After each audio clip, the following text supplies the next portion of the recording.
야, 진짜 오늘 이야기 듣고 저 입이 떡 벌어졌어요. 여러분 혹시 테슬라가 독일에서 노조랑 몇 년째 전쟁을 벌이고 있던 거 알고 계셨어요? 그 싸움이 드디어 이번 주에 결판이 났거든요. 결과가 또 예상을 완전히 뒤엎었어요. 오늘 아이러브 9에서 그 전말을 처음부터 끝까지 싹 다 풀어드릴게요. 구독이랑 좋아요, 알림 설정도 미리 눌러주시면 저 진짜 힘납니다. 자, 바로 시작할게요. 우선 배경부터 좀 깔아드려야 해요. 테슬라 기가팩토리 베를린 줄여서 기가 베를린이라고 부르는 이 공장은요, 테슬라의 유럽 본부예요. 독일 브란덴부르크 주에 있는데 테슬라가 미국 바깥에 지은 초대형 생산 기지 중 하나죠. 근데 이 공장이 들어선 순간부터, 딱 그 순간부터 한 가지 거대한 충돌이 예고돼 있었어요. 뭐냐면 미국식 테크 기업 문화 대 독일식 노동 문화의 정면 대결이요. 테슬라는 아시다시피 실리콘밸리 DNA를 가진 회사잖아요. 빠르게 움직이고 의사결정을 위해서 아래로 직접 내리고 노동조합 없이 경영진과 직원이 직접 소통하는 구조를 선호해요. 그런데 독일은 달라요. 독일에는 미트베슈틴뭉, 우리말로 하면 공동결정제라는 게 있어요. 근로자들이 법적으로 회사 의사결정에 참여할 권리를 보장받는 제도예요.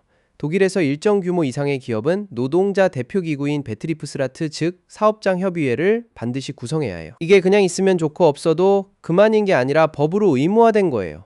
독일 노동 문화의 핵심 중 핵심이죠. 그리고 여기에 독일 최대 금속노조인 IG 메탈이 등장해요.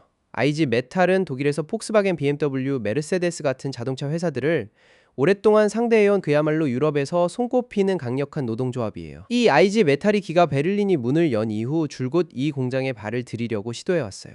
테슬라 입장에서는 자기들 방식을 지키고 싶고 IG 메탈 입장에서는 독일 땅에 들어온 이상 독일 룰을 따라야 한다는 거죠. 몇 년에 걸친 이 기싸움이 이번 주 기가 베를린 사업장 협의회 선거로 최종 판가름이 난 거예요. 선거 결과를 발표한 사람은 기가 베를린 제조 부문 시니어 디렉터인 앙드레 티어리예요. 그가 직접 결과를 공유했는데 표현이 꽤 직접적이었어요. IG 메탈의 명확한 패배라고 딱 잘라 표현했거든요. 수치를 보면 실감이 나요. 2024년 선거에서 IG 메탈은 약 40%에 가까운 득표율을 기록했어요. 공장 내 최대 세력이긴 했지만 과반은 아니었죠. 근데 이번엔 그게 31%로 뚝 떨어졌어요. 무려 9%포인트 가까이 빠진 거예요. 반면 가장 많은 표를 가져간 곳은 기가 유나이티드라는 독립 리스트예요. 현직 사업장 협의회 의장인 미카엘라 슈미츠가 이끄는 이 그룹이 전체 득표의 거의 41%를 가져갔어요. 37명으로 구성된 사업장 협의회에서 가장 큰 세력으로 올라선 거죠. 투표율도 놀라워요. 거의 90%에 육박하는 직원들이 투표에 참여했어요. 이 정도면 직원들이 얼마나 이 선거를 진지하게 받아들였는지 딱 보이잖아요. 근데 이 선거가 단순한 노조 선거로 끝나지 않은 이유가 따로 있어요. 일론 머스크가 직접 이 선거에 의미를 부여했거든요. 머스크는 선거 전에 사전 녹화된 영상 메시지로 기가 베를린 직원들에게 연설을 했어요. 그 내용이 어마어마했는데요. 2027년까지 배터리 생산 용량을 8기가와트시까지 끌어올리겠다는 계획을 발표했어요. 거기에 테슬라 세미 트럭 생산, 사이버캡 생산, 심지어 옵티머스 휴머노이드 로봇 생산까지 기가 베를린으로 가져오겠다는 청사진을 제시했어요. 테슬라 세미 사이버캡 옵티머스를 다 같이 기가 베를린에서 만들겠다는 건데 이게 얼마나 큰 약속이냐면요. 기가 베를린 직원들 입장에서는 단순히 자동차 공장 직원이 아니라 로봇공학과 자율주행의 최전선에 서는 인력이 되겠다는 얘기거든요. 일자리 규모도 그렇고 기술적 위상도 그렇고 완전히 다른 레벨의 미래가 펼쳐지는 거잖아요. 근데 머스크는 이걸 조건부로 걸었어요. 외부의 영향력이 없어야 한다는 조건이요. 그 외부의 영향력이 뭘 가리키는지는 굳이 설명 안 해도 모두가 알았겠죠. IG 메탈을 겨냥한 표현이었어요. 외부 조직이 테슬라를 잘못된 방향으로 이끌려 한다면 운영이 훨씬 더 어려워질 이라고 경고했거든요. 미래 비전을 당근으로 노조 개입을 채찍으로 놓은 셈이에요. 선거 직전에는 앙드레 티어리가 소셜미디어에 직접 나서서 독일 경제지 한델스블라트를 정면으로 겨냥하기도 했어요. 이 매체가 기가 베를린의 생산 수치에 관해 허위 정보를 퍼뜨려 IG 메탈의 의도를 확장하려 했다고 공개적으로 비판한 거예요. 선거를 앞두고 회사 임원이 언론을 직접 저격하는 건 상당히 이례적인 장면이었죠. 결과적으로 직원들의 선택은 독립적인 공동결정이었어요.